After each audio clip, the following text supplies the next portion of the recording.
Okay, my dear friend, the recording is on. Thank you very much for coming as usual. And the floor is yours. Please take us away. Yes. Again, thanks for having me. I think the topic for this week is really the distinctions that I think need to be made between modern liberalism and conservatism, what I call true conservatism. And I dealt with these topics in a book called The Great Divide. I'm just holding it up so people can see it. Why liberals and conservatives will never, ever agree. That's a bit of a downer subtitle, which maybe wasn't all that wise, because I do encourage lots of discussion, deep intellectual and moral discussion between citizens. So to say they will never agree is a bit pessimistic, I suppose. That was my publisher's fault, not mine. At any rate, I do think if you actually start thinking deeply about the ideological issues here, they probably are irresolvable. I think the West has been on two ideological tracks for about 300 years, which are in conflict. And I have things to say about how the West has temporarily resolved that conflict. But for now, I just want to begin by maybe telling you why I wrote this book. When I use the words liberals and conservatives, I'm not talking about party politics. I remember giving a copy of this book to an Australian gentleman as a gift, and he said, well, we don't have a liberal or conservative party in Australia. And I said, no, but you do have liberal and conservative thinkers and people who have ideological viewpoints which can be easily labeled in this way. And that's what my book is talking about. It's not about party politics. So if we have listeners here who think that the book is about politics, it's not. And I think they'll find it a refreshing book and a learning experience, if I may be so bold. The image I use often when I'm being interviewed about this book is of a fellow standing on the street, and suddenly the ground starts to shake and the buildings start to fall all around him. And he says, oh my God, it's an earthquake. But of course, it's not the earthquake that he's seeing. It's the consequences of the earthquake. The actual earthquake is far underground in the pressures and the grinding of tectonic plates way below the surface. And that's the earthquake. The rubble that he sees is the consequences of the earthquake. That's an exact parallel for what I'm doing in this book, except instead of talking about geological forces, which experts in seismology and so on can tell us a lot about, and even predict the future of, coming earthquakes using their science. I'm talking about political science, if you like, and I'm talking about ideological pressures and conflicts, which are creating political and moral rubble at the surface of our society. And that's been getting us in all kinds of trouble because citizens of the Western world, have not been prepared to do the thinking and the digging to find out what the rubble means by asking themselves what's actually causing these disturbances in the surface of our life, political, moral, and otherwise. And what this book does is I try to help them figure it out. And I'm proud enough to say that I think it's the first book ever written in quite this way. There's about 12, 14 chapters in it on various key topics like, on human nature, on reason, on democracy. And at the end of each chapter, there's a little table. It's only 1 or 2 pages long, but it breaks down key issues in each subject area. And it asks you where you stand because it gives you the modern liberal view of those key issues and the conservative view. And when you read the table, here's one, for example, here. Well, I've taken up the whole screen, but you can see the table. It's pretty easy to read, pretty short. And a lot of people who purchase this book write to me afterwards, and they say things like, "Oh my God, I had no idea. I had no idea that I was so conservative in my fundamental understandings of life, and yet I have voted liberal for years. I have to do some rethinking." Of course, I like that. But I must admit, I also sometimes get the opposite. I get the occasional person, not that many, but they do write me and say, "I didn't realize how liberal I was until I read your book." And I say, well, at least we now know where you stand. And we know where your opponents stand on what I call the Great Divide, which is basically the trouble that I have seen in Western society that I said began, at least 300 years ago with the Enlightenment and then the Counter-Enlightenment and all that sort of thing. And the book talks about that just a little bit, not too heavily, so no one has to be concerned about getting too deeply into the philosophy, but it does clarify these positions. So I would say this book is about self-discovery.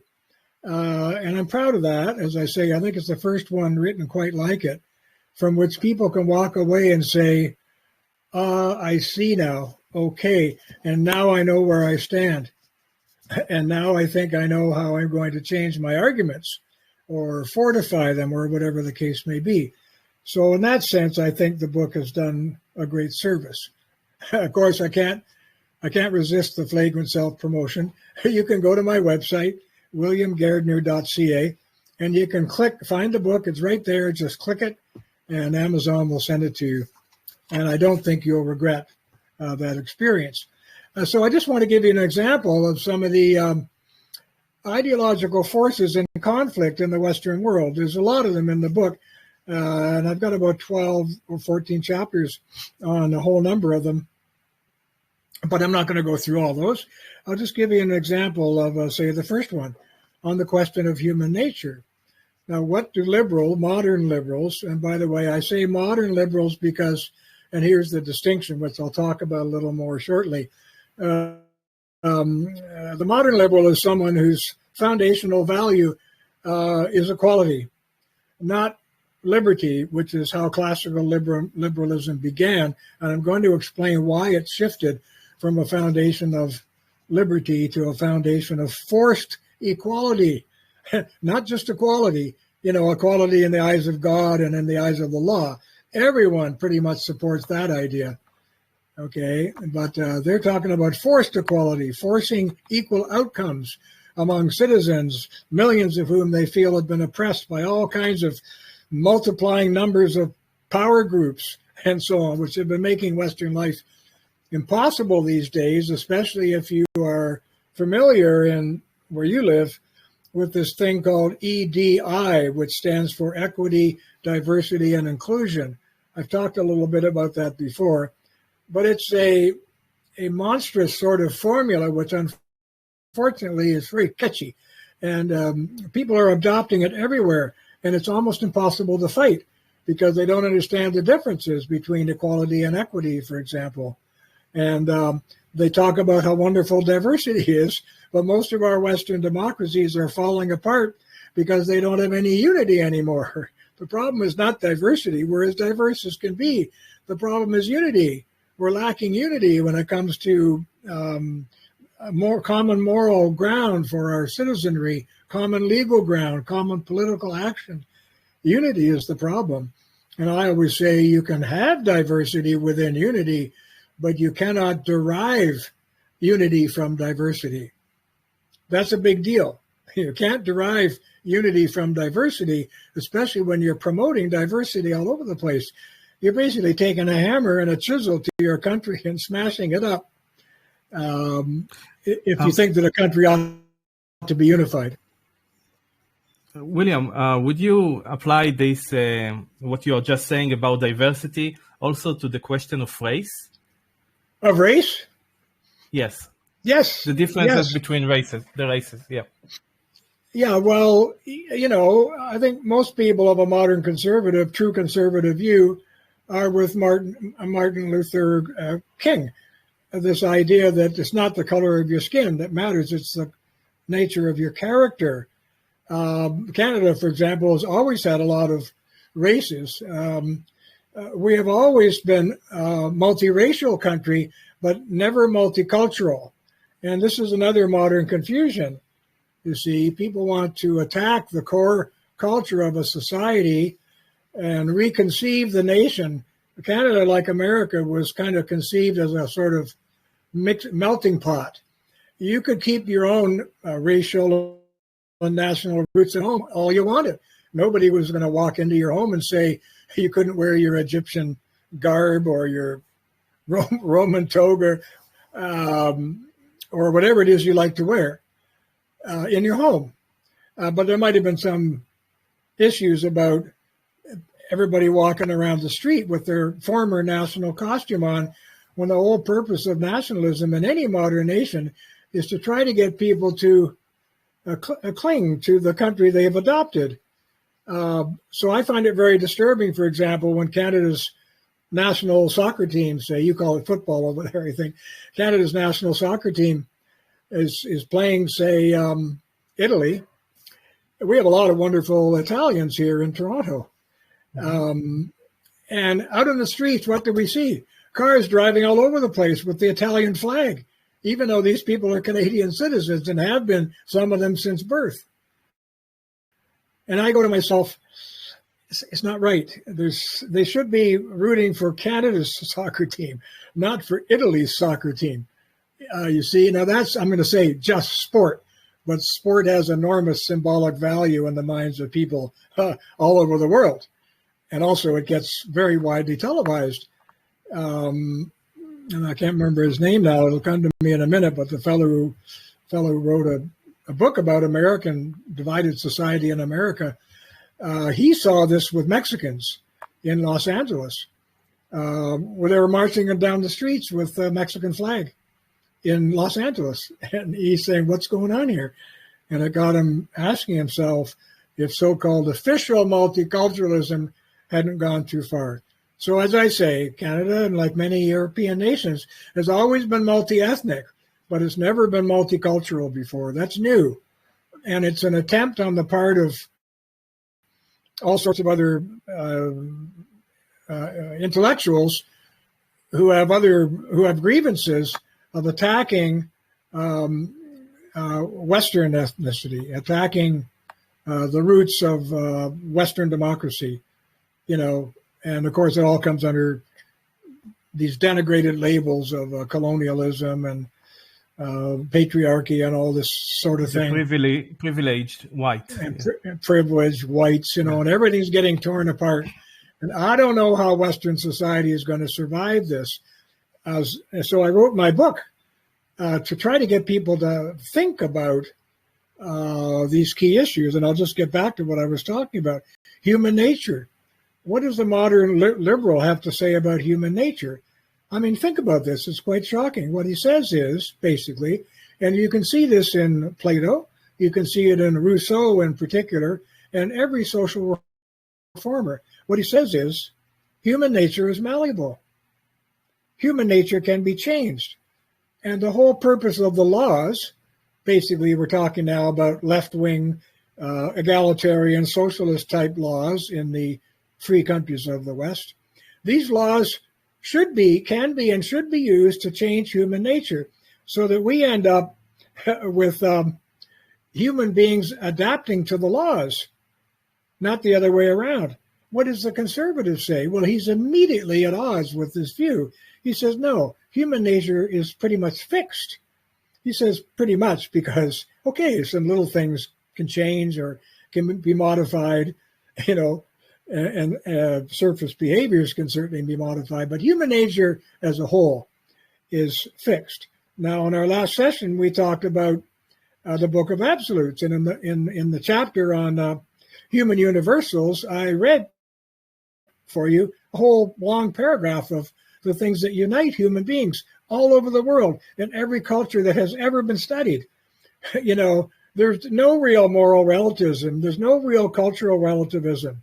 There are fixed attributes of human nature everywhere, and there always have been.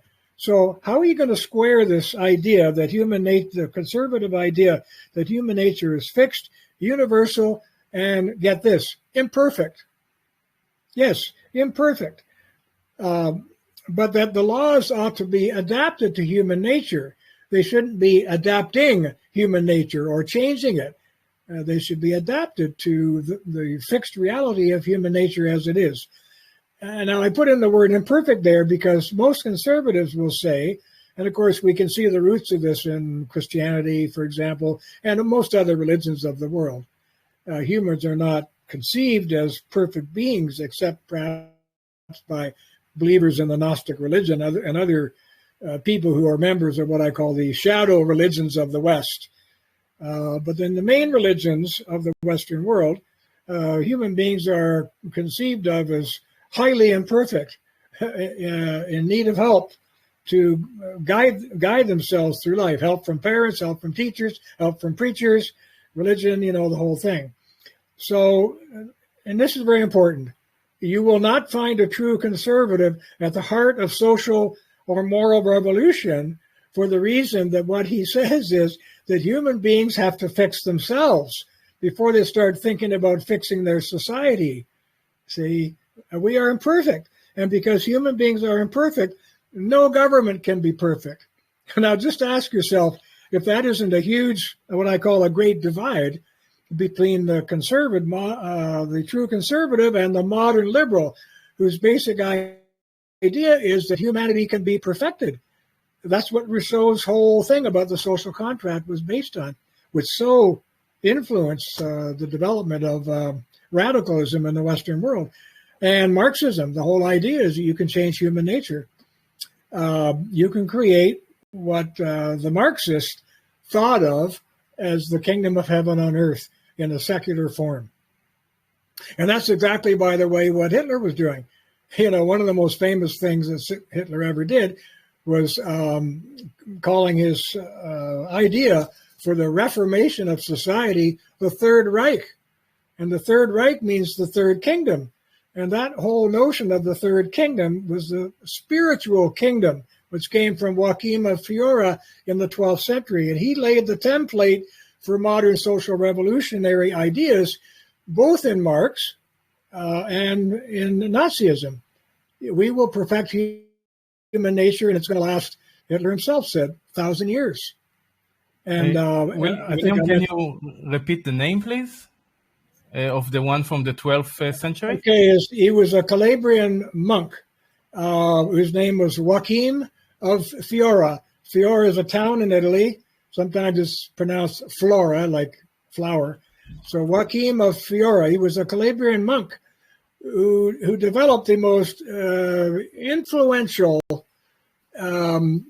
intellectual and spiritual scheme for the development of Western society in the 12th century.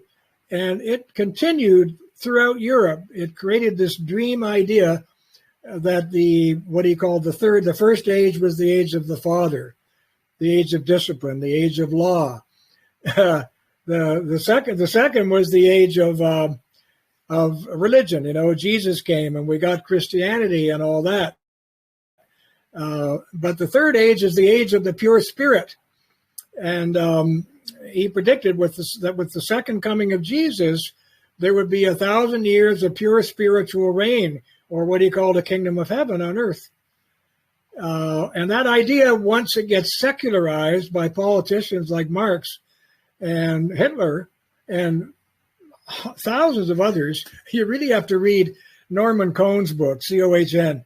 He wrote a book called The Pursuit of the Millennium. Now, millennium comes from the Latin mille, which means 1,000. A millenarian is somebody who believes in this 1,000-year rule of perfect spiritual rule. And the fact is that I'm just writing about this now, actually, in an article for Epoch Times on wokeism. And the title of the article is Wokeism, a New Religion, ? Because basically wokeism is following in the steps of Joachim. It's asking for a great reset of the Western world, a total renovation of society. And they haven't talked much about the 1,000-year thing yet, but I believe they'll get there. Everything else is a caricature of the Christian religion. Not all Christian religions, not Catholicism.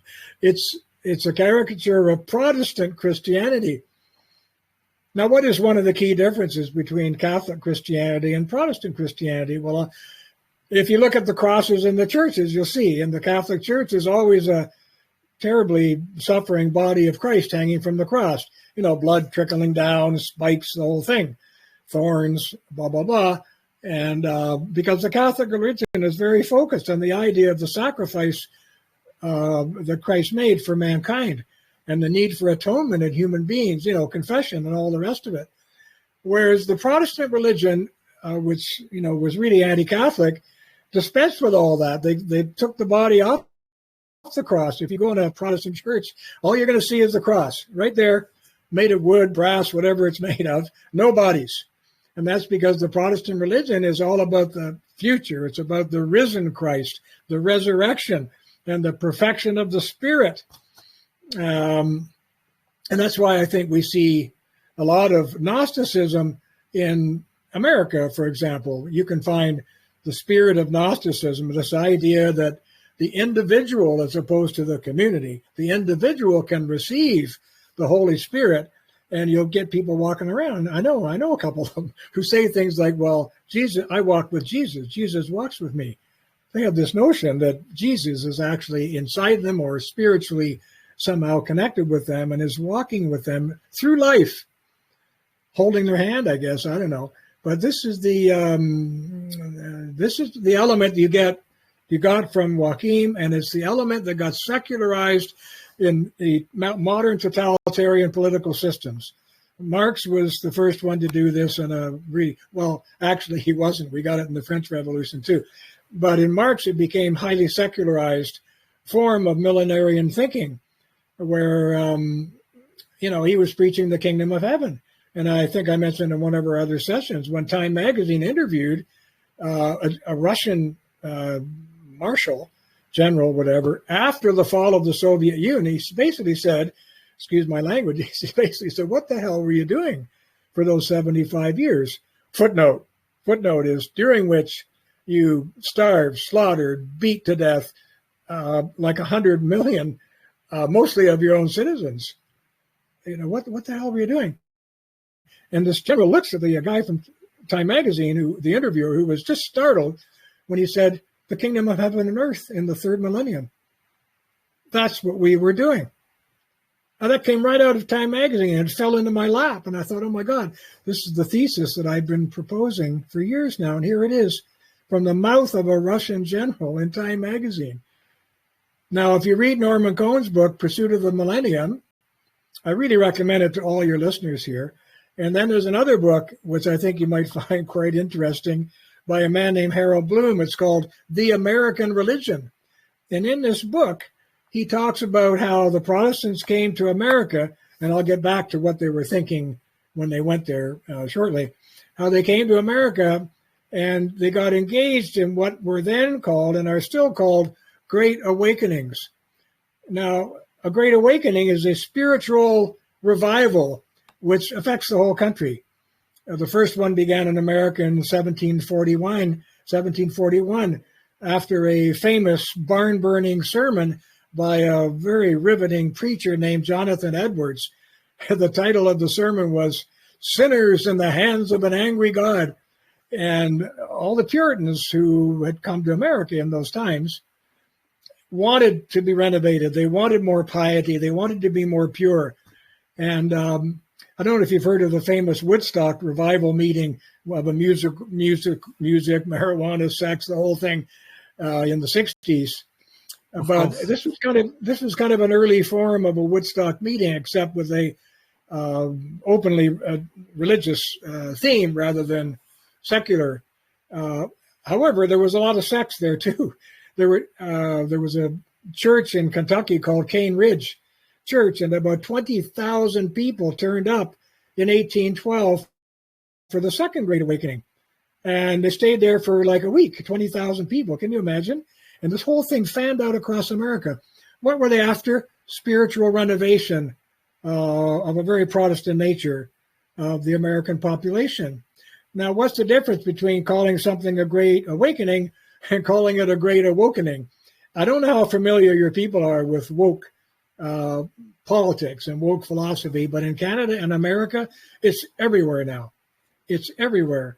Its basic message is that the reality of human life is the oppression of all sorts of humans by various groups, paternalistic groups, white males in particular, colonialists, corporate owners, you name it. The whole idea is there's two classes of human beings in every society, the oppressors and the oppressed. And once you get woke, you can see that. You can see your own subconscious racism and your bias and your prejudice and all that kind of stuff. And there's thousands of consultants running around making, I'm going to say, billions of dollars consulting with huge corporations and government institutions to try to get people to buy and swallow this whole woke, I'm going to call it theology. So it's a great awakening instead of a great awakening. William, isn't that part of the constant Hegelian dialect that you have one group against another in a constant battle? Yeah, I think it's really interesting, the Hegelian dialectic. I'm not sure how it's always applicable. I'm no expert in it, but it does seem to explain how, you have a thesis which creates an antithesis, and the word thesis is contained in the word antithesis, becomes a new thesis, and then a new antithesis or synthesis, and then a new antithesis, and so on. Yes. It's very clever, very, very interesting, but I think Hegel went a little nuts. I've had an impossible time understanding him. I have 2 or 3 of his huge, cumbersome, verbose books here, like the phenomenology of the spirit, the phenomenology of the mind, and all that. I think some of his books on history are short ones, are more interesting. But I think he tends to get down into a kind of almost pantheism where he sees history with a capital H as a force marching through the world to its own self-realization and so on. So he's arguing a bit like Tolstoy argued about Napoleon in a wonderful image.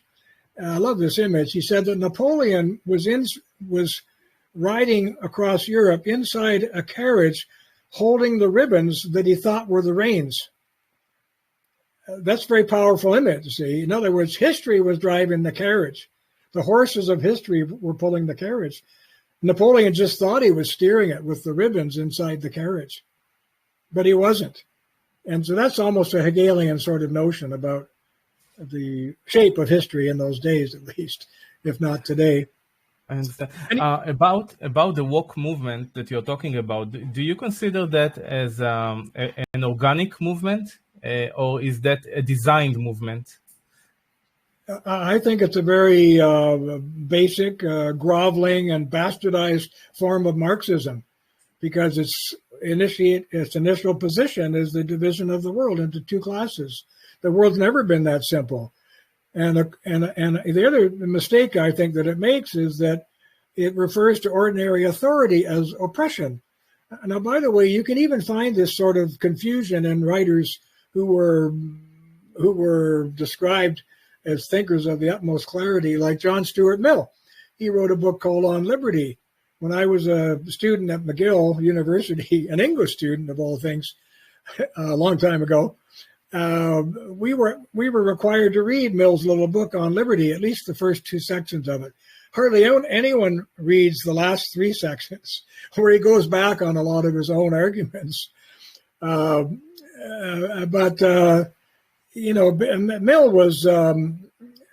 Mill made lots of mistakes, and I wrote a book called The Trouble with Democracy, and there's a chapter there on Mill and how we went from modern individualism to what I call hyper-individualism. Mill was a big part of the reason, but one of the mistakes I think he made was that he pointed his fingers not only at power, which lots of people point their fingers at. The government has too much power, we say, or that law gives our politicians too much power, and so on.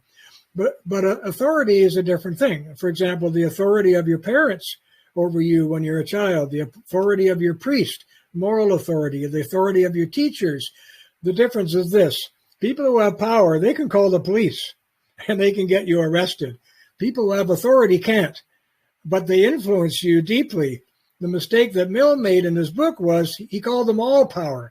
So, he thought of civil society as being riddled with forms of power that he thought were improper. And so he sort of wrote the book on modern libertarianism when he came up with the idea of the harm principle. Now, I'm paraphrasing, but the harm principle basically says, in terms of definition of liberty, you can do anything you want as long as you don't harm another person. But here's the interesting, and that was thrilling when we were kids. We thought, wow, that's amazing. Imagine how free we can be. We can do anything we want as long as we don't harm someone else. We never thought, can we always tell when we harm someone else? Can we always tell that what we're doing today is not going to be harmful tomorrow or 5 years from now? We never thought that deeply about it. We were just kind of thrilled with the license he seemed to give us to be ourselves. That's another phrase, by the way, which has permeated the Western world, and mostly the Western world. I don't think you hear Hindus talking much about being themselves, but in the Western world, there's a lot of this talk about the kind of surrogate soul called the true self. Well, I ask people when they use that word, some young person will say, I'm looking for my true self. And I said, well, how do you know who the true self is, the one looking or the one being looked for, the one sought after? Which one is true? And how do you know your true self couldn't be deceiving you anyway? And so on. So they get confused and walk away and go drink with someone else when I say these things. But, as I say, Mill set the template for modern hyper-individualism. And one of the great criticisms of his harm principle is that his libertarianism, and that's what it is, had no conception of the good. Because not to harm somebody, by the way, is very basic. You find it in every religion of the world. The golden rule is kind of like that. You don't want to harm someone else because you don't want them harming you. It's the same basic idea, but it has no conception of the good, which the Bible does, for example. Almost all religions have a conception of human evil, but also a deep conception of the human good and how we ought to behave. And if you ask me, we are living on the moral surplus of that truth.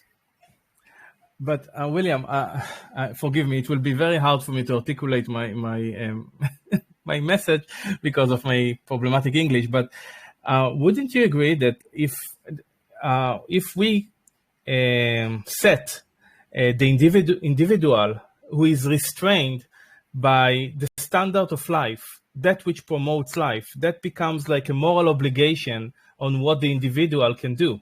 So an individual who is acting based on whim and can just do whatever he wants, obviously that's going to be a big problem. That's what you probably call hyper-individualism.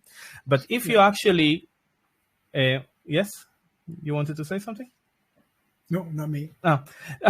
So, but if you actually promote a moral objective principles or perhaps a law at the base of every action that individuals take, isn't that good enough as a standard for life, and that promotes life, that allows life to thrive, with the understanding that you shouldn't harm another one or injure or things like that?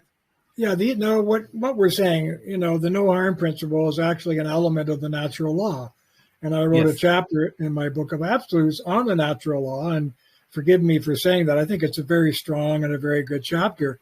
I define the natural law, and I leaned on Aquinas initially, but I modified it a bit. And my definition is this: that the natural law is a command of right reason that follows nature for the common good. So it's a command of right reason. It's something your reason tells you is you should do. For example, you're walking down the sidewalk and someone suddenly falls over and passes out or whatever, or hurts themselves. Your reason immediately tells you should help them. And in 9/11, when all those buildings went down, almost every fighter and policeman who ran into those buildings, and a lot of them died there, but a lot of them survived. And when they were asked, why did you run into a collapsing building like that? You know what they said? I could not do otherwise. It's so stirring. I could not do otherwise. So these things come out of our nature. We did not invent our nature. This is the conservative view I was talking about earlier. It's a persistent and consistent and enduring reality called our nature. So what is natural law? It's a command of right reason, not wrong reason. And I'll talk about reason in a moment, because reason has become a big kind of a go-to for secularists and humanists and the left for centuries now. And it's been a bugaboo for true conservatives. Maybe I should just, I'll stay with the natural law phrase. It's a command of right reason, not wrong reason. Okay, so what are some of the differences? For example, if I say the car hit the bridge, that's my reason figured out that the car hit the bridge. If I tell you the bridge hit the car, you'll say, that's not reasonable. That doesn't make sense, and so on. And in morality, for example, we have lots of combinations like that, which are believed by every people in history. For example, might does not make right. Nobody in all of human history has ever believed that might makes right. You see, so that's a command of right reason that follows nature for the common good. It doesn't follow nature for the bad. For example, someone may say, well, I like to eat human flesh, or I like to beat little boys up, or, I like to have sex with underage girls or something like that. That's my nature. But we can answer by saying, you think it's your nature, but it's not following nature for the common good. None of those things results in the common good. So it's a bad use of the word nature. Stick to the definition that I just gave you. And I'll give you a little sort of bit more of the story on reason, because one of my chapters in The Great Divide is about the misunderstandings over the term reason. The modern liberal always thinks that, and by the way, this came from Plato again. Plato was one of the most reason-dependent guys you could imagine as a philosopher. Like, you can get yourself wrapped up and trapped in his logical syllogisms if you're not careful, and they're tough to argue your way out of. But the modern liberal basically feels that reason is always a guide to social and political policy. Aquinas called this speculative reason because it may not have a real concrete, reason in life, so it's speculative. But the modern liberal always thinks that reason can be used to shape policy. And the conservative says something quite the opposite. The conservative says, sure, for, mathematics, geometry, those kinds of subjects, and for the normal progress of human life, like walking to the store to go buy milk, these are all reasonable things that people can do. But his worry is that what reason can create, reason can destroy. I'll give you a little example of, it's not an absurd example. Maybe it's happened in human history. I don't know. It's about the young boy who turns to his father, and he says, "Father," he says, "I want to have sex with grandma." And his father's like completely shocked hearing this. He says, "What do you mean you want to have sex with grandma? Why would you say such a thing?" And he says, "Well, you had sex with my mother. I want to have sex with your mother." Isn't that reasonable? Isn't that fair? You see? So the conservative feels that what reason can create, reason can destroy. And here was a kid destroying the reasonability of marriage and the taboo against incest and all the rest of it. He was destroying it with reason, you see. Burke said, instead of speculative reason, we should be relying on custom, long custom, instinct, and insight. And he called this wisdom without reflection. And it's interesting to me that if you go to a sex ed class today, one of the things that they'll talk to the kids about is how they can reason their way into sexual behavior. that kind of thing. The conservative will often answer that reason can destroy morality. You shouldn't be saying those kind of things to kids because if they learn how to justify their poor behavior using some kind of logical argument, you're going to destroy all of society. Children are too young for that. They need to be told what to do. They need to obey their parents and respect them and love them and all that kind of thing. And you don't have to give reasons for that. See, so wisdom without reflection was Burke's answer to that. And of course, David Hume was the one who said the most devastating thing about the use of reason for, I'm not saying reason is not useful. I mean, we get our rockets to the moon because we reason out the physical theories and the math and all the rest of it. But David Hume was concerned that people would use reason to get things they shouldn't be trying to get. And often they were motivated by their own emotions in doing that. So in a famous phrase, he said, reason is the slave of the passions. Wow. So here's a highly influential Western philosopher telling us that reason is the slave of the passions, that you can get passionate about reason all you want, but if we dig really deep beneath what you're trying to argue, we will usually find it resting on a foundation of passion, something you're passionate about that you want to do, so you construct a reasonable argument to get it. William, if I may ask you, I thought that reason is eventually the relationship between the mind, that which we perceive, and that which is objective reality. It's the relationship between the two, and it's like our surviving tool. I never thought about it as something that serve my passion and Well, so, I think in many ways you're correct. I mean, Aristotle, after all, his big distinction for what is a human being, it's a rational animal. So having the capacity to reason is important to us. And I just mentioned a few cases, and you did too, such as getting a rocket to the moon or understanding that the bridge can't hit the car, doing your mathematics. All these things are products of reason, and we can't get through life without reason.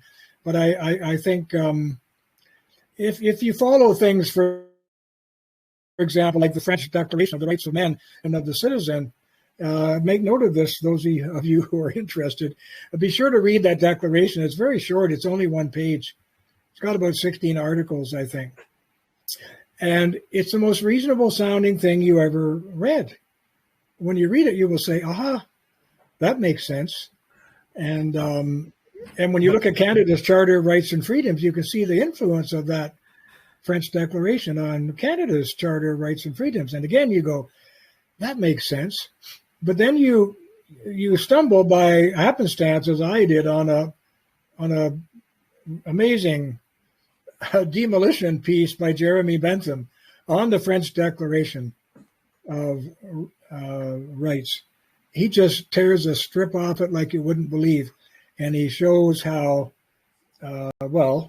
logically analyzed, the Declaration is full of dangerous and foolish statements, which can only lead to anarchism in the long run. So anyway, I recommend you go to Jeremy Bentham's essay. It's a bit difficult to read in the English of, I think he wrote it in 1840. His English is a bit difficult to read, but you can get, in your own language, you can probably get translations of it, which are putting it into more modern form, where you will get the arguments, where he actually uses reasonable arguments to eviscerate the reason that was used in creation of the French Declaration. If you have that, I will be very happy if you can email that to me, because I will email it to you. I'll email it to you, and I enjoy struggling with difficult language and myself, but it's not for everybody. So I think I can find a modern English version of it, which I'll send to you. Thank you. Yeah, it's really worth sitting down with and studying it. I would like to go back to reason for a second, and we both agreed that reason, which is the relationship between the mind and reality, is one form of reason, and another is, for example, what you just spoke about in the French Revolution. But that's like some kind of a rhetoric-based reason, sophism, I would even say. They are just using language and ideas to promote something, and they deliver it in a reasonable way, but it's actually absolutely unreasonable. That's why that man you mentioned can break it apart. But I think that the use of reason when it comes to such ideas, they are just saying it's reasonable, but they cannot demonstrate it. It's just empty rhetoric. Well, it's interesting you say that, because in the European Enlightenment, which was driven by a lot of people, but primarily by French intellectuals in the in the early 18th century and middle 18th century, they were very strong on reason and the whole idea with everything. And I mean, can be analyzed through the use of the tool called reason. And one of their reasons for rejecting religion, for example, and the whole idea of God, which is why they put a statue of the goddess of reason in Notre Dame Cathedral after they got rid of the cross and the altars and all that, was because they thought it's obvious that there's no reasonable explanation for the existence of God. You can't prove the existence of God. Maybe you could say you can't disprove it either. But they would say, in any case, there's no reasonable proof for the existence of God. Get rid of it. Get rid of it. We need a secular world. We need a world rooted in pure reason. I mean, and I'm no Descartes expert, but look at Descartes' whole philosophy. He got rid of everything except what his reason could tell him right now. And he sort of built from there. For example, his cogito ergo sum, I think, therefore I am, or I exist. It was a circular thing where he's proving that he exists because he's thinking, and only thinking things exist, as human beings. I prefer the reversal of that by Etienne Gilson and others, who said, I am, therefore I think, not I think, therefore I am. In other words, existence, which is God-given in Gilson's mind, is the real truth of the universe, and we are reasonable beings because of that, not the other way around. So I think there's been a war. There's been a war between the Enlightenment and what I call the post-Enlightenment for centuries. I'll just give you some examples. Reason can perfect society. In the counter-Enlightenment, which was the roots of modern conservatism, as I said, what reason can create, reason can destroy. You can develop all sorts of reasonable theorems which are destructive of human life, because a lot of things that make human life viable, possible, and livable are not described in rational theorems. They're believed and they're accepted. They've been here for hundreds, in some cases thousands of years, and we love them, and that's why we do them. This, of course, is one of the great foundations of true conservatism throughout the ages, whether it was Aristotle or me, or great writers like Roger Scruton, the British writer, who said true conservatism is about love. It's about love of country, love of our fellow man, love of our families, love of good wine, love of good books. True conservatism is about the love of everything old. That was his view. And of course, that makes a modern liberal shrink. What do you mean everything old? He said, well, think about all the old things which make life possible and lovable, and you'll see what I mean. Look at rights. The rational Enlightenment people said that rights are natural, individual, and inherent in all human beings. And the conservative counter-Enlightenment says, no, rights are a concrete achievement of a civilization. They're not like some kind of magical quality of your body or your mind. They're an achievement of a situation. And where do you find them? Well, you find them in Bibles, you find them in legal documents, you find them in deeds, and you find them in laws, which have been upheld by the people for thousands of years. That's where rights are. They're not inside you like your liver or your gallbladder, which is the way they're thought about today. In the recent convoy thing in Canada, and I have a contrary opinion about all that, because I think Burke was correct. The true liberty is about equality of restraint. Without an equality of restraint, there is no liberty, because it means some people are restrained where others are not. And if you are agreeing that the law is a form of restraint, but that other people don't have to be restrained by it, then you don't have a society anymore, and they're going to run roughshod over you. And that's what happened in Ottawa when the convoy came through. I was 100% behind their protest as long as it was legal. But as soon as they started jamming the streets, shutting down our capital city, jamming the bridges and causing billions of dollars of lost economy in the economy, I said, no, this is all wrong and we shouldn't be celebrating it, which a lot of people were, including some of my friends who have difficulty with my arguments, but I think they just aren't seeing that liberty is about an equality of restraint. Burke was correct. It's not a thing that you possess, and like a gallbladder or your heart or your lungs.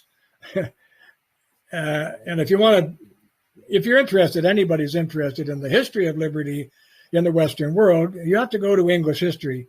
And there's a wonderful book written by a man named Herbert Butterfield. It's only 100 pages. It's a small book called The Englishman and His History. And it talks to us about how the whole idea of liberty came to be a value in the English society.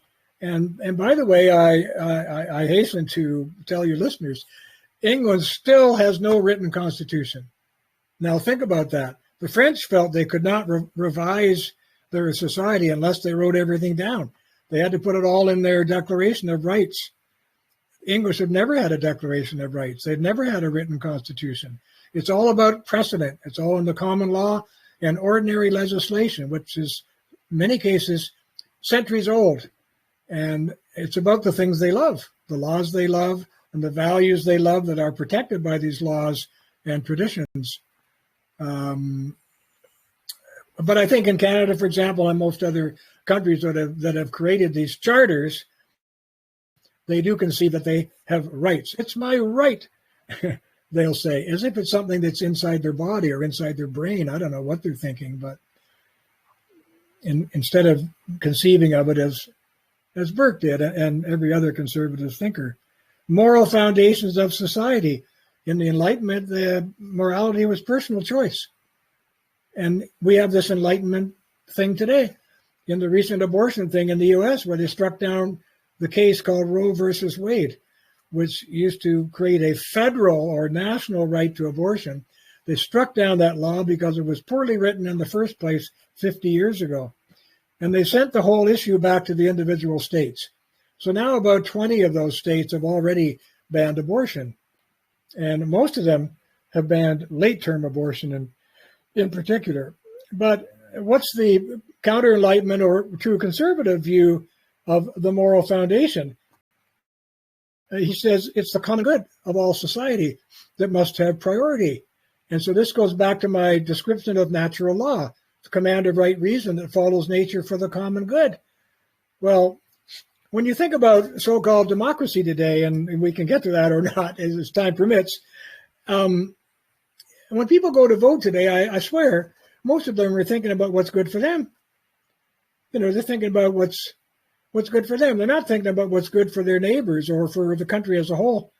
And they're not prepared to diminish their own demands and passions for the country or for others, And I'm not being an idealist when I say I think that's how democracy used to be conceived of. You were being asked to consider the common good of the whole country. And we had a politician here who was elected about 30 years ago, promising everybody he met everything. And the night he got elected, I remember watching it on television. One of his voters walked up to him and said, Mr. whatever his name was, he said, now will you do so and so and so and so like you promised me? And the politician looked at him and he went, well, he said, now I represent all the people and not just you. You see? So that idea permeates, for example, the British Westminster tradition. where I'm not sure I'm correct on this, but I think you are not allowed to take instructions from voters. In other words, you're not allowed to obey the voters who sent you to Parliament. When you go to Parliament, even though they elected you, you are expected to be independent of their will and to make judgments which are good for all the people, regardless of what they told you they wanted you to do and why they sent you there. That's part of the Westminster system. And as I said, I don't know whether it's illegal to take it. It's called instructions. That's the word I was looking for. You're barred from taking direct instructions from your constituents. I think it's some kind of an oxymoron, considering that those people who put him in office to begin with are supposed to be intelligent enough and moral enough to know who to vote for, and then he has to completely ignore their whims. But why should I mean? No, hold on. He doesn't necessarily ignore their will, but he has the right to ignore their will if he feels what they want is not for the common good of all. As the politician said, now I have to think of the whole country. Before I was just thinking of you in the riding that I was voted for. But how can we know for sure that he is going to take care of the interest of the country? If we are observing today's government, they are brutal, and their legal system is very enslaving and creating so many twisted, they are breaking. Yes, so obviously those politicians who can make that decision to ignore the will of the voter are not doing a very good job. For example, you can look at Canada, for example, during the pandemic, and Australia, and the US being the biggest empire the world has ever known. So those politicians are corrupted. Well, I don't disagree with you on many fronts. I think we have corruption everywhere. I'm a true conservative, so I think human nature is flawed, and corruption is part of what you're going to get because we are flawed. There's no such thing as a perfect politician or a perfect society. So none of that surprises me. And by the way, when people say to me, why couldn't the government be more efficient? I say, don't pray for that. I said, they're in your face already. They're in your life. They're in your bank account. They're in every part of your life. Don't pray for more government efficiency. It's better. They're a little sloppy. It makes you more free. At any rate, I'll try to clarify again. I'm not saying that the politicians that we send to Parliament cannot vote for the thing we ask them to vote for. I'm just saying they are free not to vote for it if they don't feel it's wise for the whole country. In other words, they don't want the country to be balkanized. For example, Canada's got 470 ridings, we call them, or something like that. We're not going to have 470 different ideas about what's best for the country.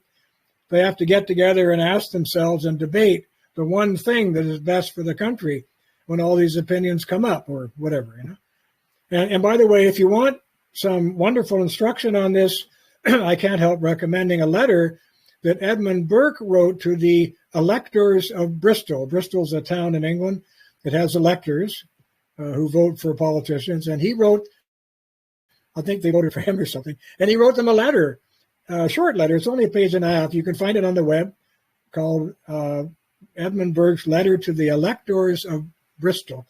And in that letter, he explains why you sent me to Parliament, he says, for my judgment.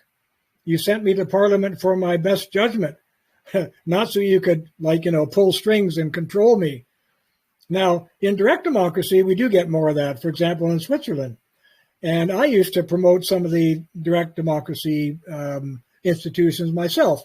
For example, I think recall is a pretty good political device where if a politician does something smelly or illegal or whatever, or he completely abandons everybody who voted for him, you should be able to withdraw him, pull him back based on X number of signatures. And there's a very funny story in Canada. By the way, the U.S. has used what's called recall about 5,000 or 6,000 times in its history, but not Canada. Canada's only did it a few times. And the first occasion was in a province of ours called British Columbia, where the fellow who was running for premier of British Columbia, he wanted to encourage the institution called recall.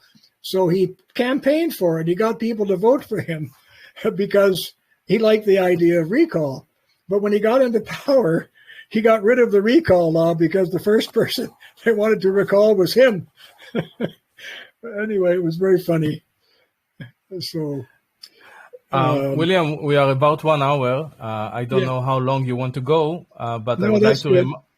Okay, so I would like to just remind you about the short conversation with one of the admins, if that's okay with you. Yeah, for sure. Okay, so let me just finish this recording so you can have it for your YouTube channel, and then we will have Christine.